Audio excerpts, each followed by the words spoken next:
or music career. You take the red pill and you're attracted to minors. Make sure you choose wisely.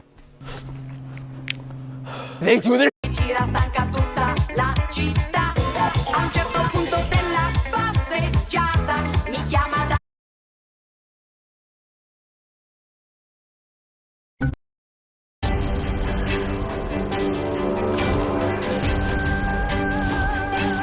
Do you like your job?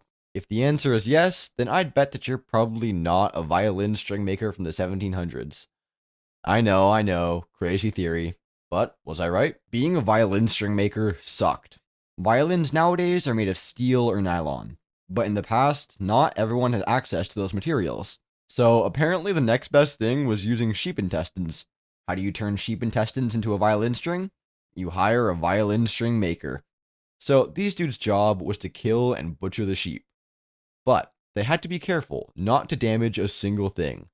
They would carefully remove the intestine from the sheep and then spend dozens of hours slowly scraping off the fat, muscles, and blood vessels. And if they weren't carefully watching the entire process, the guts may begin to rot, destroying all of their work. After that whole thing was done, the innards were dried and twisted together, painstakingly. And then they'd be left with one whole bass string. Now just repeat 3 or 4 more times. Sounds like a great way to spend the rest of your life.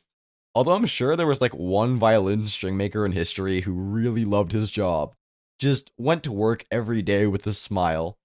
Yippee, I get to scrape the fat off sheep organs today. Life is good. Next up, we got the leech collectors.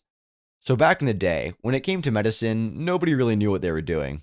It was mainly guesswork, trial and error, and blindly following whatever theory you chose to believe in that week. Due to that, quite a few flawed practices came into being during the Middle Ages. One such practice was known as bloodletting. Bloodletting was the art of literally just slicing open the patient and draining a bunch of blood out of them. Bloodletting was essentially just like the one-stop shop for any kind of cure in the Middle Ages. You're feeling a little bit sick? I got you. Stomach hurting a little too much for a little too long? Don't mind if I do. Okay, but besides slicing open the patient, there was one other method that people used to withdraw blood. And that, of course, was leeches. These things were in such crazily high demand that they spawned an entire industry just based on their collection. But being one of the dudes in that position was not the most ideal of roles. If you were a leech collector, how would you go about the leech collection process? I figured they'd use a bucket, maybe a fishing rod or a net of some sort. Nah, they'd step directly into the water and just let those little suckers latch right onto them. Get it? Because leeches are little suckers, and yeah. They would walk into the water, stand there for an hour or two, and when they came out, their legs would be completely covered in leeches. As you may suspect, it wasn't healthy for them in any way at all. First of all, once a leech is on you, it's on good.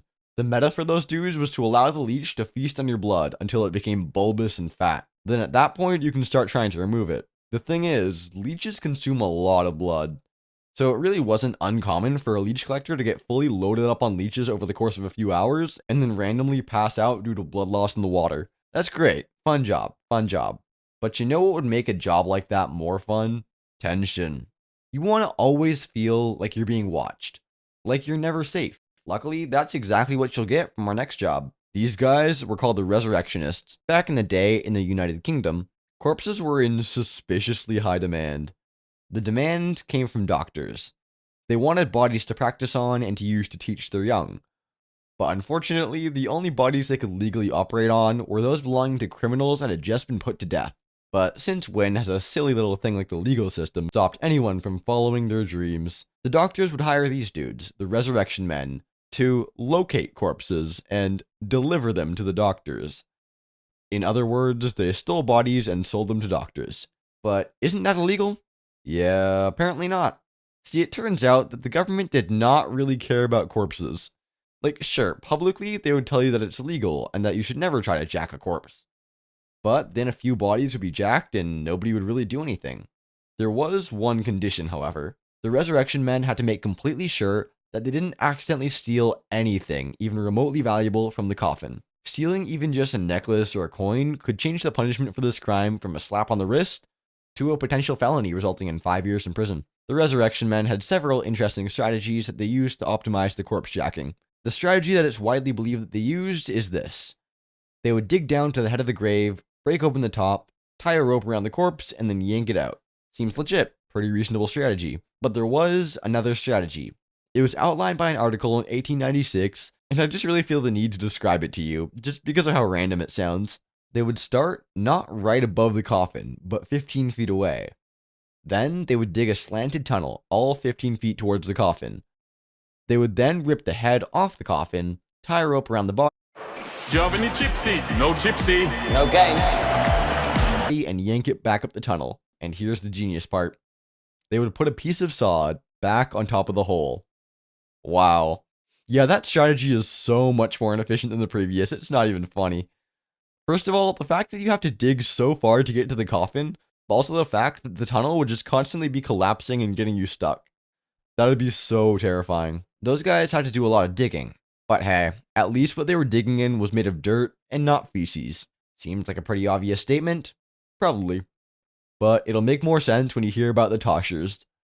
These guys would spend their days in the sewers of London, grubbing for coins. They would have to dig through piles of sewer material in order to acquire anything valuable. Some sewers would be at the surface, while others would be like 40 feet underground, which really did not help the smell situation. Although maybe they didn't notice, since they were just so focused on hunting down those coins.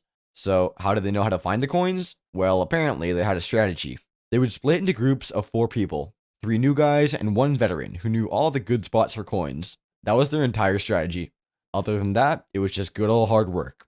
Every day, they would wander the sewers and shove their arms into any suspicious-looking pile of fecal matter they could find. Their biggest threat was, of course, the race of wild hogs that lived underneath the sewers. I'll say that again for the people in the back. Their biggest threat was a race of wild hogs that tormented them and would actively try to murder them. Now, there's a good chance that this is just a local legend, but it's also something that every single Tosher was aware of and worried about. But despite the disgust and the danger, toshing was somehow still an attractive job to a lot of people. Why? Well, the motivator was probably exactly what you'd expect. Money.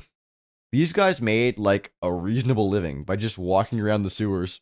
On average, they would take about $50 in today's money home, every day.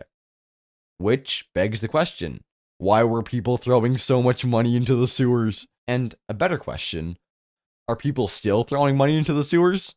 Alright, you know the word nomenclature? Yes? No? I don't know. Anyway, nomenclature means the devising or choosing of names for things, especially in a science or other discipline. Well, it turns out that this word actually had an origin as a job.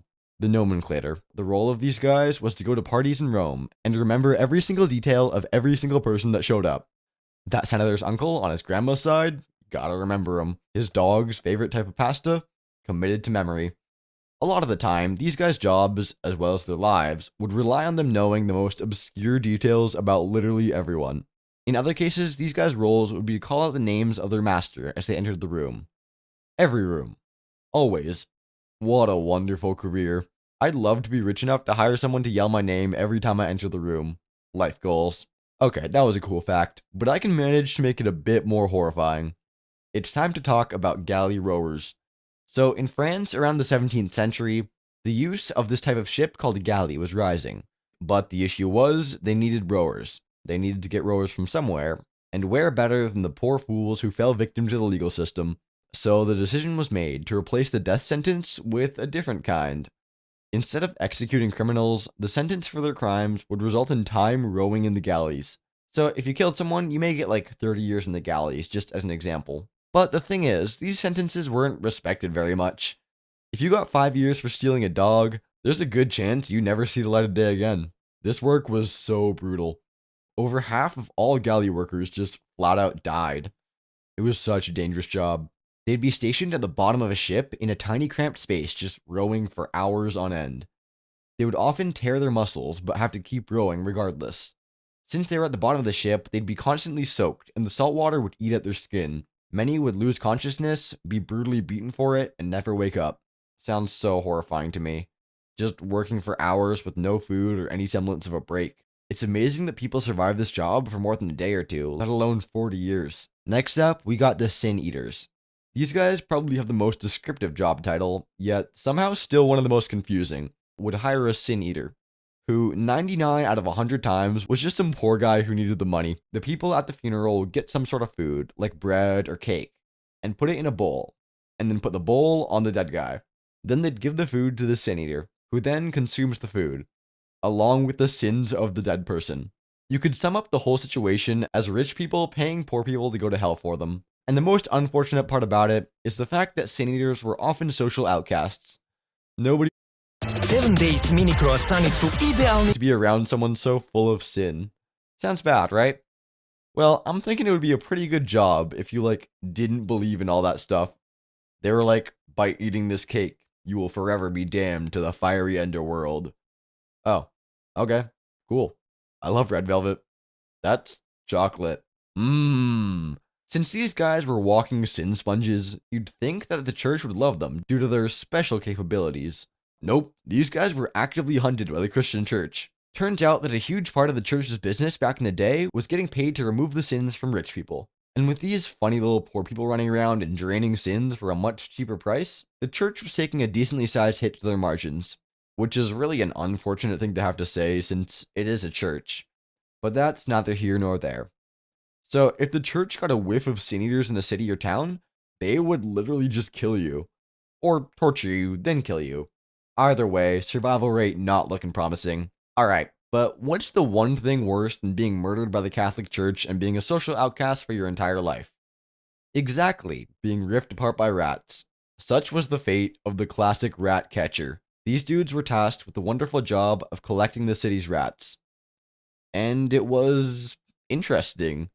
So, if you're sane, when you think rat catcher, you think person who sets traps for rats and then comes back later on to see if they got caught, etc.